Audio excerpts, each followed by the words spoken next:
et Mbote à vous qui aimez me suivre. Je suis votre ami Brogui. Nous sommes toujours connectés sur la chaîne des Sceaux où nous parlons des choses qui sont arrivées. Je suis heureux de me tenir devant cette petite caméra une fois de plus pour reprendre notre sujet de la dernière fois. Nous sommes en train de nous entretenir sur un petit sujet que nous avons intitulé le mystère des dispersés de l'Éternel. Nous parlons des dispersés parce que nous comprenons que nous sommes dans une nouvelle phase aujourd'hui, que le témoin avait été passé à un autre peuple. Pourquoi? Parce que tout le long des âges de l'Église, c'était le temps des nations. C'était le temps où Christ allait se faire une épouse parmi les nations. Et ce temps-là n'était pas éternel. Devait durer le temps des âges de l'Église. Et lorsqu'on arrive au dernier âge, Dieu envoie son dernier messager, voyez-vous, en vue de préparer l'enlèvement. Je suivais sur une chaîne TikTok, on avait mis la prédication de Frère Branham sur le chef-d'œuvre. Et Frère Branham disait qu'ils étaient en train de faire les dernières finitions sur l'épouse. Oh, cela m'a intrigué. Vous voyez, l'épouse devait arriver à maturité au temps de Frère Branham. C'est pourquoi nous disons que après le passage de Frère Branham, nous savons que les portes de la grâce s'arrêtent parce qu'il n'y a plus des âges à venir. C'était le dernier âge. Lorsqu'on arrive à cet âge-là, voyez-vous, les portes de la grâce s'arrêtent. Parce que la grâce n'est pas éternelle. La grâce était liée à un délai. Voilà pourquoi, à chaque fois que Paul énonçait des choses, il rattachait un délai dessus. Il dit que n'attristez pas le Saint-Esprit avec lequel vous avez été scellés jusqu'au jour. Voyez? Jésus lui-même, lorsqu'il parle de son retour, il dit au sujet de la Sainte Seine, il dit, je vous ordonne de faire ce symbole à cause de moi, jusqu'à ce que je revienne. Donc il y avait toujours un délai attaché. Voyez? Pourquoi? Parce que le temps devrait durer le temps des âges de l'Église. C'est pourquoi on parlait des temps de la fin. Or, le temps de la fin, Frère Branham interprète, il dit qu'est-ce?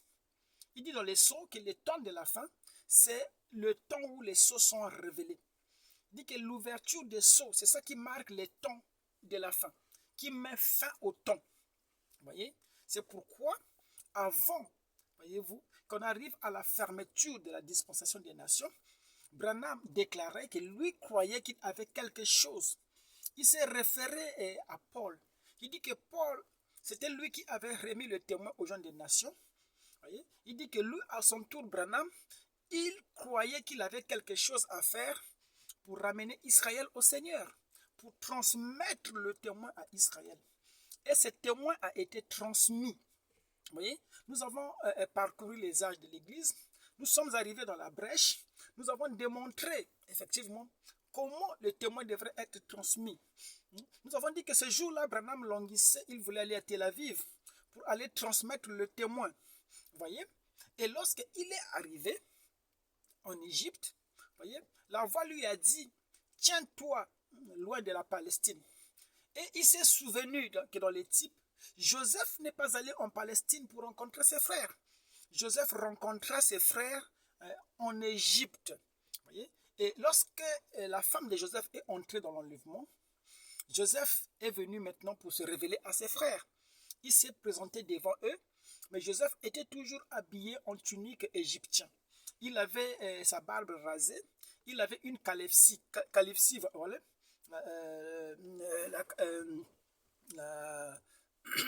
la calvitie, pardon.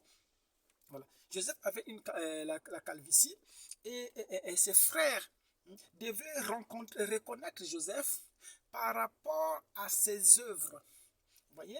C'est pourquoi nous avons lu dernièrement la citation de Frère Branham, là où il dit que si Jésus venait ici, il nous montrait à nous, les gens des nations, les marques de clous dans ses mains, disant que je suis Jésus. Il dit que nous ne croirons pas en lui. Il dit pourquoi? Parce que n'importe quel aventurier peut faire cela. Voyez? Mais il dit que si Jésus vient ici, il ferait les mêmes œuvres qu'il avait fait là-bas. Il nous tournera le dos et il discernera les pensées des cœurs. Il dira que le Père est plus grand que moi, parce que c'était sa façon de s'humilier. C'est pourquoi pour les gens des nations, lorsqu'il s'est présenté, voyez-vous, nous l'avons reconnu par ses œuvres. Voyez, il a produit les mêmes œuvres et nous savons que Jésus, qui était le même hier en Moïse, aujourd'hui au temps de Paul, il est éternellement avec l'épouse aujourd'hui. Branham a manifesté cela. Et ça, c'était le dernier signe qui devrait être agité du côté des nations avant que les portes des nations soient fermées. Donc, lorsque les portes des nations sont fermées, le témoin est passé à Israël. Voyez? Lorsque Israël maintenant est sur la scène, voyez, nous avons un certain comportement. Nous avons une certaine manière de parler. Parce que Dieu ne traite pas Israël de la même manière qu'il avait traité les nations. L'insistance n'est pas pareille. L'évangile des nations, ce n'est pas l'évangile d'Israël. Beaucoup de prédicateurs ici parlent de la venue du Seigneur. Oui, mais nous savons que toutes ces choses, c'est devenu de l'histoire. Mais qu'est-ce qui est le présent aujourd'hui? Vous voyez? Qu'est-ce qui est le présent aujourd'hui? Parce que la venue du Seigneur, c'est de l'histoire. L'enlèvement, c'est de l'histoire. La résurrection, c'est de l'histoire. Toutes ces choses. Vous voyez? C'est des choses du passé. Pour les gens des nations, lorsqu'on parle de ces choses, c'est pour montrer comment cela a été fait. Vous voyez? C'est pour montrer simplement comment cela a été fait. C'est ce que Jésus avait fait, non? En ouvrant le troisième poule. Le troisième poule, c'était pour montrer comment les choses avaient été faites. C'est pourquoi quand Jésus rentre dans le troisième poule de son ministère, il descend aux régions inférieures de la terre pour prêcher aux âmes qui étaient condamnées, qui ne pouvaient plus se repentir. Voyez-vous, c'est juste pour leur dire comment cela a été fait, comment ils ont manqué le salut, comment ils ont manqué de reconnaître le jour et la visitation. Voyez? Donc lorsque les choses sont révélées, pour les nations, on ne peut plus se rattraper. Le temps de la grâce est terminé. Plus personne ne peut plus rentrer.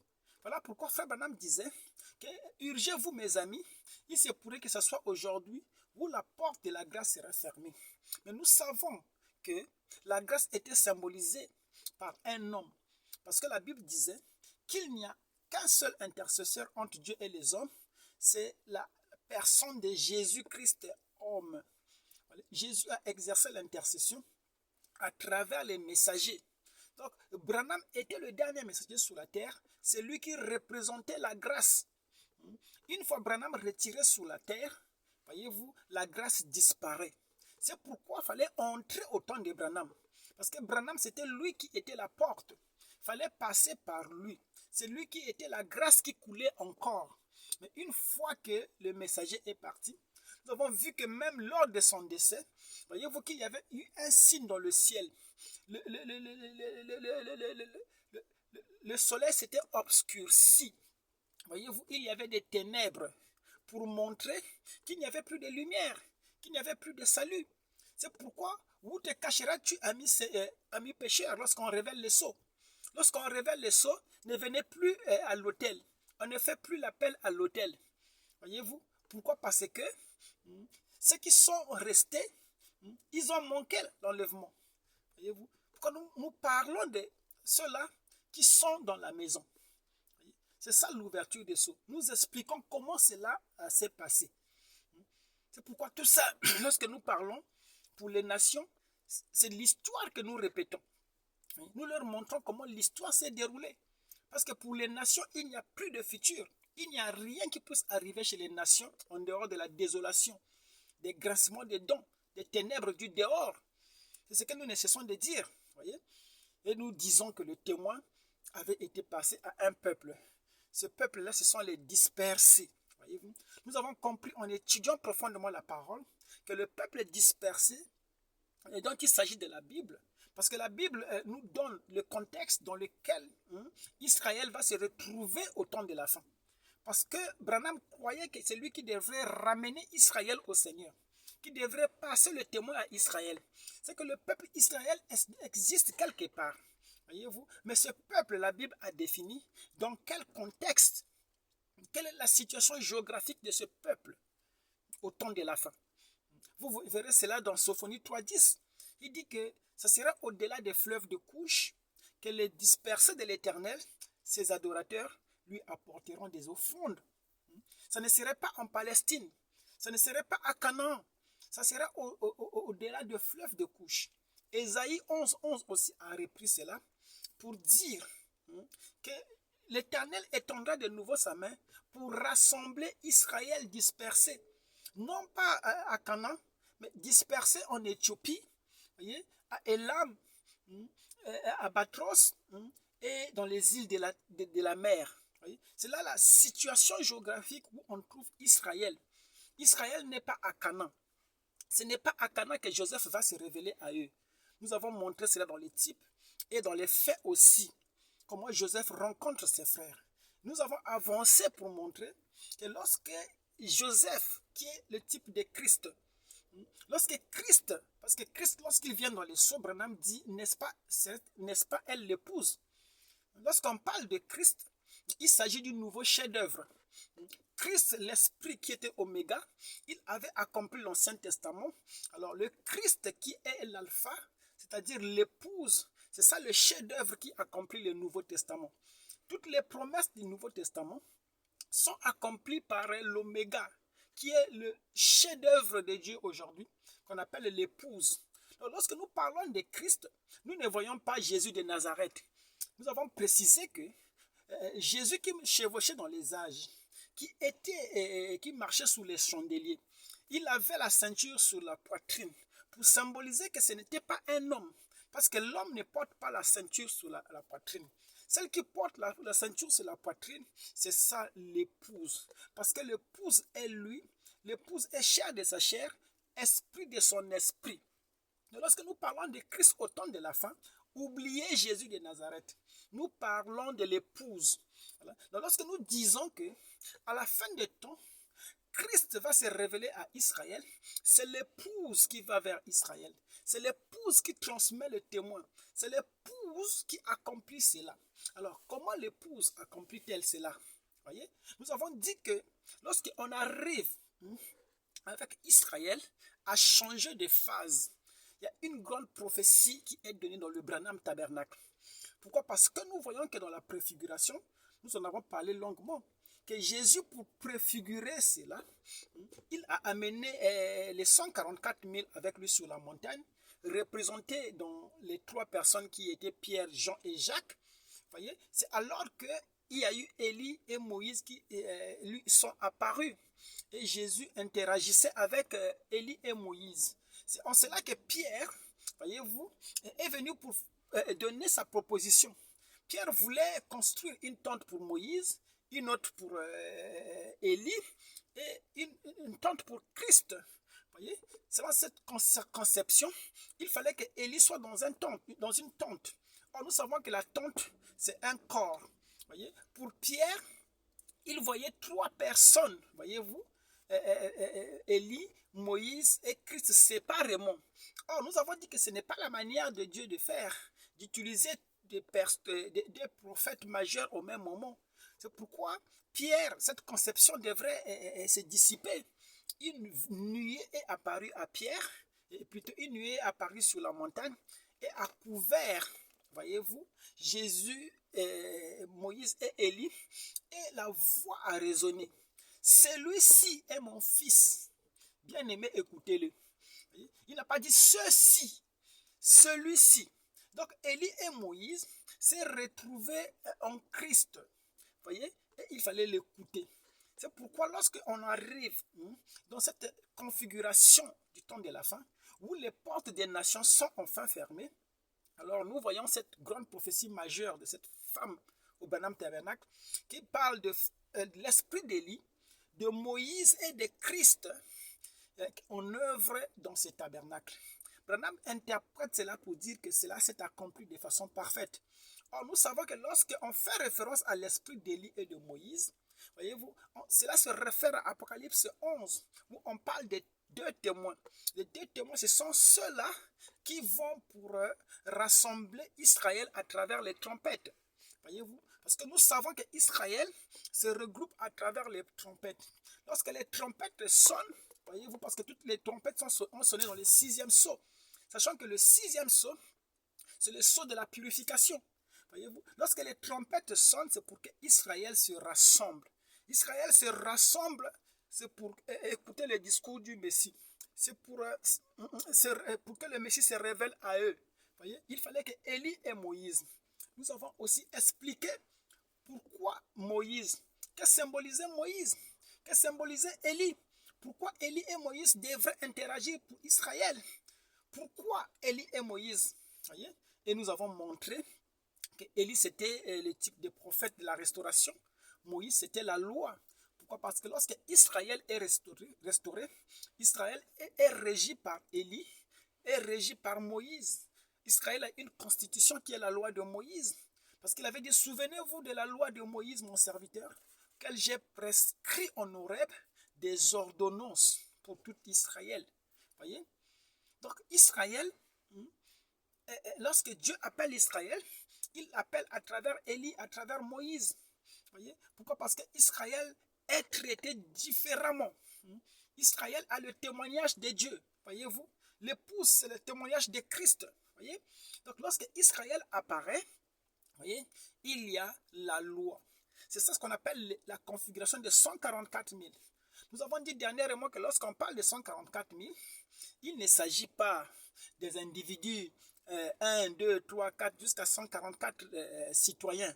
Non, ce sont les témoins de Jéhovah branhamistes qui croient les choses pareilles. Nous savons que le livre de l'Apocalypse, comme nous l'avions dit la dernière fois, c'est un livre de symboles. Or, les symboles qu'on voit dans des visions ne sont pas la réalité. Les symboles doivent être interprétés. Lorsque la Bible parle des sauterelles qui vont ronger les cheveux des femmes, toutes ces choses-là, vous voyez, il ne s'agit pas de sauterelles comme telles. Il s'agit des maladies qui sont lâchées. Voyez? Donc nous ne traduisons pas l'Apocalypse littéralement. L'Apocalypse, tout comme la Genèse d'ailleurs, ce sont des révélations. La Genèse, c'est le livre de l'Apocalypse, du commencement. Voyez? Le livre de la Genèse, c'est un livre de l'Apocalypse. On peut dire l'Apocalypse de Moïse. Pourquoi? Parce que c'est une vision que Moïse a vue. Il dit, au commencement, Dieu créa la terre. Il y avait un arbre au milieu du jardin. Il y avait un serpent, voilà, qui a donné un arbre, qui a donné un fruit à Ève. Vous voyez, ce langage prophétique, les gens ont essayé d'interpréter ça littéralement. C'est pourquoi ils ont cru à des choses comme quoi un animal, le serpent, avait couché avec Ève et a produit Caïn, qui était de l'espèce humaine. Nous savons que ça, c'est une doctrine qui a existé dans les âges de l'Église. C'est la doctrine de l'intercourse que les francs-maçons ont soutenue. Et lorsque l'évangéliste Branham est venu, c'est ça d'ailleurs qui a chopé les gens. L'évangéliste Branham a repris cette même doctrine aussi. Voyez? Il a prêché cela. Voyez? Jusqu'à ce que, voyez, la révélation vienne. Et Branham, juste avant de quitter la scène, lorsqu'il a reçu la révélation, nous avons dit que Branham était pressé de repartir au Branham Tabernacle pour prêcher sur la bête du commencement. Pourtant, tout le long de son ministère, il avait soutenu la semence du serpent comme étant Ève qui avait couché avec un animal qu'on appelait le serpent, qui était comme un humain. Mais vers la fin de son ministère, on a vu comment Branham maintenant parlait de la bête du commencement. Il dit, c'est une révélation qui vient de tomber. Pourquoi? Parce que nous savons que celui qui avait commencé à Jeffersonville là-bas, ce n'était pas Apocalypse 10. C'était Branham qui était appelé comme un évangéliste. Et la voix lui a dit, fais l'œuvre d'un évangéliste avant que tu ailles vers l'ouest. Parce qu'il avait voulu que Branham attende, voyez-vous, qu'il aille vers l'ouest pour recevoir la révélation. Et son ministère devrait durer 3 ans et demi comme celui de Christ. Le reste, voyez-vous, c'était l'évangéliste. Et l'évangéliste, voyez-vous, a prêché voyez-vous, des choses qui étaient dans la Bible. Mais quant au mystère, voyez-vous, la révélation des mystères, ça devrait attendre Apocalypse 10. C'est pourquoi Branham dit que je crois que l'Église est assez puissante maintenant, l'Église est assez mature maintenant pour séparer les deux œuvres. Alors, ce que les prédicateurs ne savent pas faire aujourd'hui, c'est de séparer les deux œuvres. Séparer l'œuvre de l'évangéliste et séparer l'œuvre de Apocalypse 17. C'est pourquoi nous qui sommes rentrés dans cette configuration de l'Apocalypse 17, c'est-à-dire que la révélation des sceaux, nous sommes rentrés dans la continuité de la révélation. Parce que lorsque nous rentrons dans le 8e jour, Frère Branham dit que Dieu ne vous appelle pas à une station. Dieu ne vous appelle pas à vous arrêter. Il dit qu'il s'agit de l'éternité qui tourne, qui tourne, qui tourne. C'est-à-dire que dans l'éternité, on n'arrive pas, on n'arrive jamais. On part, on tourne. Vous allez de gloire en gloire, de profondeur en profondeur. C'est le mystère de la création. Nous savons que l'univers est toujours en pleine extension, voyez-vous. Le Big Bang est toujours en activité. C'est le 7e saut. Lorsque le Big Bang est lâché, voyez-vous, c'est des planètes et des planètes jusqu'à l'infini qui sont en train de se créer. Ce n'est pas une station, voyez-vous. Nous sommes dans une configuration éternelle, voyez-vous, un ordre éternel où il n'y a pas de station, une révélation illimitée, où on ne s'arrête pas sur des principes donnés. Nous naviguons dans l'océan profond, où on ne peut pas établir les limites. Voyez dans quel contexte nous sommes. Nous ne sommes plus dans les âges de l'Église. Nous ne sommes plus à l'heure où Christ était obligé d'emprunter, voyez-vous, d'être locataire, je vais dire. Parce que dans les âges de l'Église, nous voyons que Christ était locataire, non? Il était, quand il est ressuscité, n'est-ce pas? Il a dit que je m'en vais m'asseoir sur le trône de mon Père. Quand vous êtes dans le logement de votre Père, ce n'est pas votre maison. Il était encore célibataire. Donc, il n'avait pas de logement. Voyez? Il attendait de se marier pour aller dans son propre logement, qui était la demeure future de l'épouse et de l'épouse terrestre. Voyez? Mais avant cela, il devrait emprunter le trône de son Père. C'est pourquoi lorsque Paul l'a rencontré sur le chemin de Damas, le théologien Saoul de Tarse a posé la question, mais qui es-tu, Seigneur? Il dit, je suis Jésus. Mais Jésus était dans la colonne de feu, sur le trône de son Père, parce qu'il n'avait pas de logement. Il était encore locataire. Aujourd'hui, je rencontre beaucoup de frères qui sont locataires. Pour les titiller, je leur dis, frère, si vous croyez à la révélation des sceaux aujourd'hui, vous devrez être propriétaire. Vous devrez manifester les caractéristiques. Voyez-vous? Vous ne pouvez pas être locataire alors que Dieu est propriétaire aujourd'hui. Pourquoi? Parce que la parole, c'est ça qui donne le tampon. Voyez? La dernière fois, j'ai extrapolé quand je disais que je ne croyais pas qu'un croyant devait mourir de maladie. Vous voyez? Et tout le monde s'était scandalisé pour dire, mais Frère Branham dit, Frère Guy, par tous les moyens, nous quitterons la terre, par la maladie, par ceci, cela. Je crois ces citations-là. Et je sais que Frère Branham en parle comme ça. Qu'un jour, peu importe le moyen, nous quitterons ce monde. Mais nous savons que Dieu, l'onction, c'est ça qui donne le tampon. Voyez-vous, nous sommes influencés. Voyez-vous, lorsque vous arrivez à l'âge du mariage, Dieu se marie, alors vous n'avez plus des raisons d'être célibataire. Au temps de Paul, Paul est resté célibataire, non? Il disait que je vous ai fiancé à Christ. Vous voyez, on ne parlait pas du mariage. Et cela s'était répercuté chez Paul. Voyez-vous? Mais lorsqu'on arrive au temps de la fin, au temps où Christ devrait se marier, on a bien vu comment, au temps de la fin, on parlait de l'onction du mariage, qu'il fallait se marier, toutes ces choses-là, voyez-vous. Donc nous ne sommes plus au temps où Christ était locataire. Il était locataire de Paul jusqu'à Branham. Arrivé à Branham, c'était ça sa dernière maison de fonction. C'est là où il recevait des gens. Comme il n'avait pas de logement, il recevait des gens au bureau, dans la maison de fonction. C'est pourquoi il a dit à Branham, respecte ton corps, ne soupe pas ton corps, ne fume pas, ne bois pas. J'aurai une fonction à exercer à travers toi. Donc, ta maison, là, ça va être une maison de fonction pour moi. Je vais recevoir des gens dans cette maison-là. Parce que moi, mon logement n'est pas encore prêt. C'est pourquoi il fallait attendre que le logement termine. C'est ce qu'on appelle oindre les saints des saints. Oindre les saints des saints, ce n'est pas l'onction donnée à un homme sur un homme. Frère Branham dit que ce n'était même pas Christ. Parce que Christ avait déjà été oint. Voyez-vous, les deux Christ avaient été déjà oints. Le premier Christ était oint par rapport à Ésaïe. Il dit que l'Esprit du Seigneur m'a oint pour proclamer l'année des grâces. Voyez? Le deuxième Christ, l'Esprit du Seigneur l'avait oint pour proclamer l'année des vengeances. Voyez? Mais oindre les saints des saints, c'est le tabernacle du millénium. C'est là où Christ abandonne la maison de son Père, qui est la colonne de feu, pour s'asseoir sur son trône, qui sont ses sujets rachetés. Voyez-vous? Donc aujourd'hui, Christ n'est plus locataire. Christ est propriétaire, ce sont ses sujets rachetés. Et la nature aussi soupirait, attendait cet événement. Donc vous qui êtes dans l'ombre de l'ombre, vous devrez refléter, voyez-vous, le reflet de la lumière, le reflet de l'inspiration d'aujourd'hui. Nous devrons accomplir cela. Voilà pourquoi je disais que je ne crois pas qu'un croyant puisse mourir de maladie. Voilà. Un croyant qui meurt par maladie, c'est un sacrilège. Parce que Frère Branham dit que nous sommes dans un état perpétuel de guérison. Après Élie de Malachie 4, voyez-vous, la guérison devait être sous ses ailes.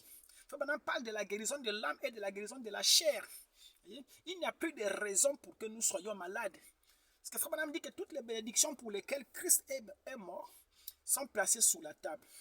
Cela dépend de vous, pour que vous puissiez vous servir de cela.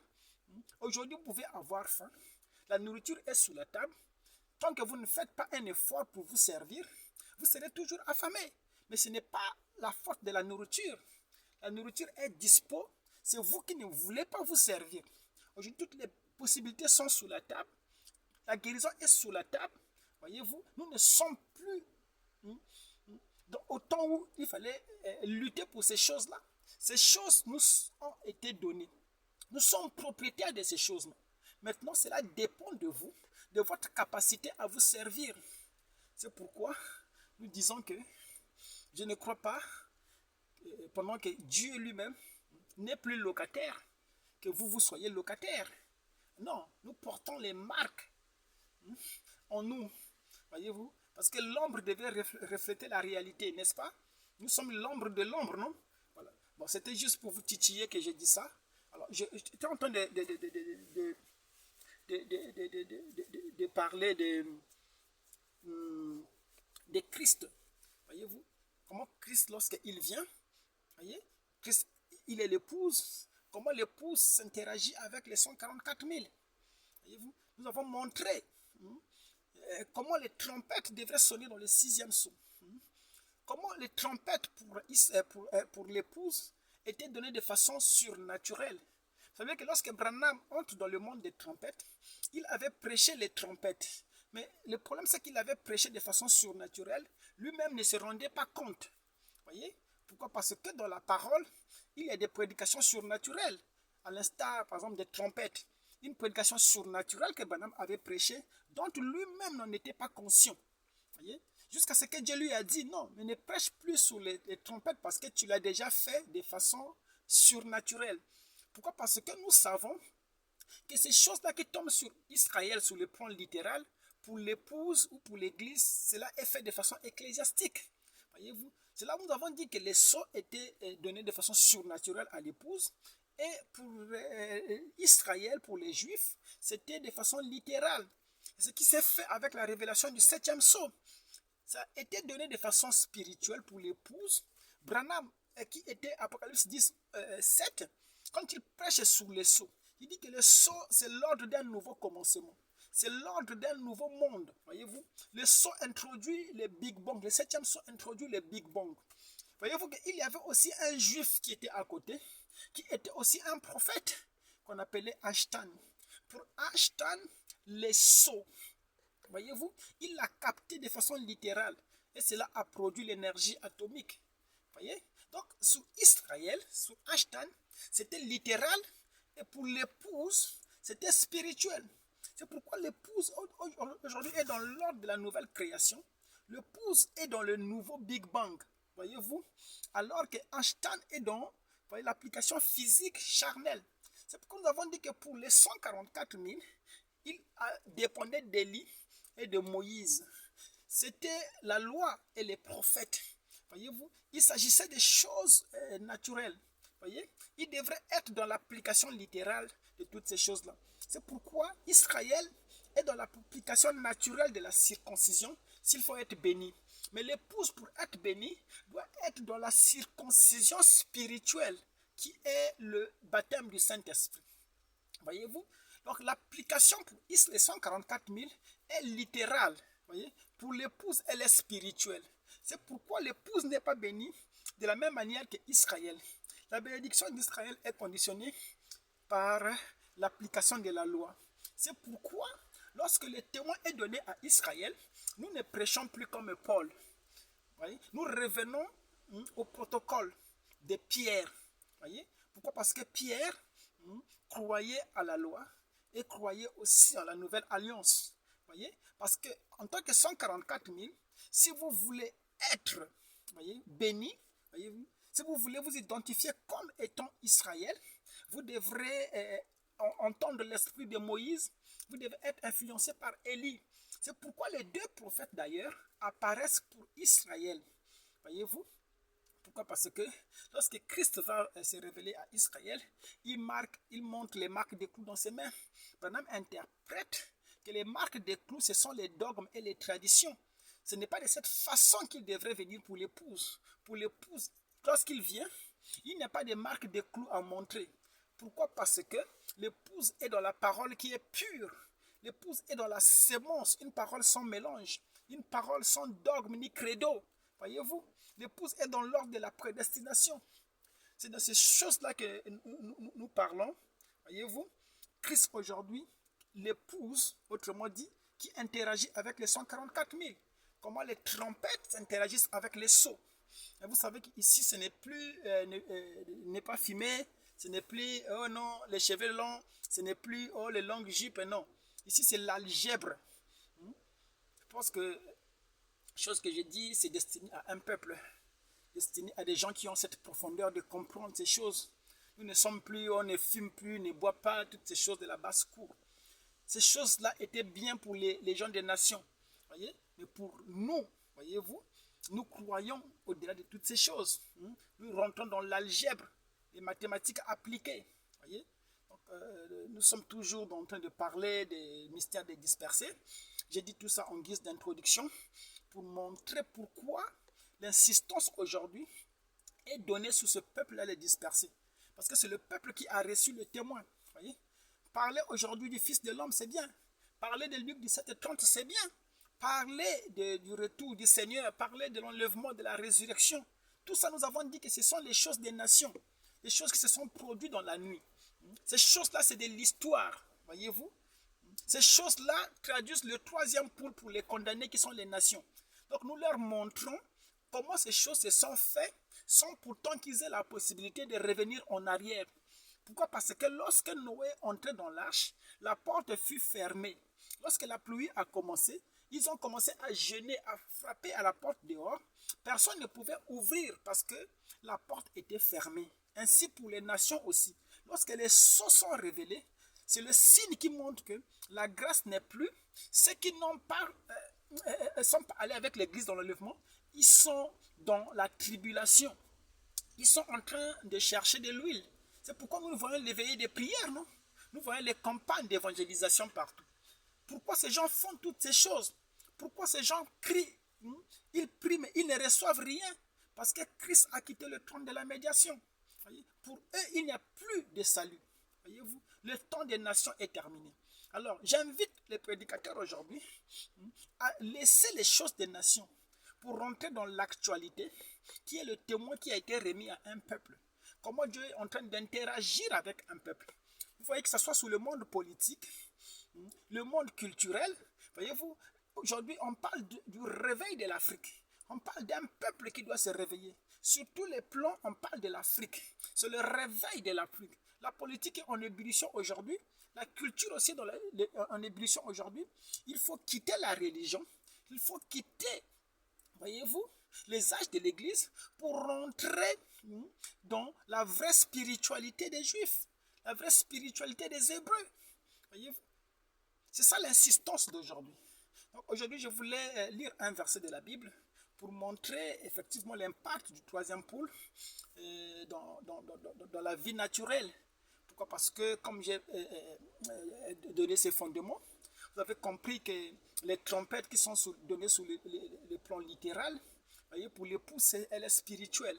Parce que l'épouse aussi n'est pas charnelle, l'épouse est littérale. N'est pas littérale, l'épouse est spirituelle. Les 144 000 sont littérales. C'est pourquoi lorsque nous présentons le mystère chez eux, nous le présentons à travers les trompettes. Voyez-vous, si Branham avait prêché les trompettes de façon surnaturelle, voyez-vous, ça veut dire que les trompettes, pour les Juifs, ne sont pas surnaturelles. Voyez, nous avons décortiqué c'est quoi les trompettes, c'est quoi l'esprit d'Élie, l'esprit de Moïse. Le problème, c'est que lorsqu'on parle de l'épouse, on parle de 144 000, les gens pensent qu'on parle à des individus séparés. Non, tout cela s'applique aujourd'hui dans l'homme, voyez-vous. Mais il y a une partie qui se réclame de l'épouse, qui est l'âme. Il y a une autre partie qui se réclame de 144 000, qui doit être alignée avec l'esprit d'Élie et l'esprit de Moïse. Je pense que vous avez saisi de quoi nous parlons. Je vous bénis, c'était Bogi. Nous allons revenir là-dessus pour parler de l'ordre de la création de l'homme. Celui-ci, montrer que celui-ci n'a pas été créé dans un laboratoire, mais il a été créé dans un jardin, voyez-vous, et que lui devrait vivre dans ce contexte-là, voyez-vous. Nous allons lire Psaume 104, il dit que Dieu a fait la végétation pour les animaux et les plantes pour les besoins de l'homme. Nous allons montrer comment la médecine devait être révolutionnée aujourd'hui. Et toutes ces choses, les grandes déclarations que nous allons faire, suivront. Voyez, j'ai dépassé mon heure, je suis lié avec le mystère du délai aussi à mon niveau, parce que nous faisons des petites vidéos de 30 minutes, là j'ai dépassé de 7 minutes, n'allez pas m'en tenir rigueur. C'était Brogui, nous reviendrons, merci, shalom.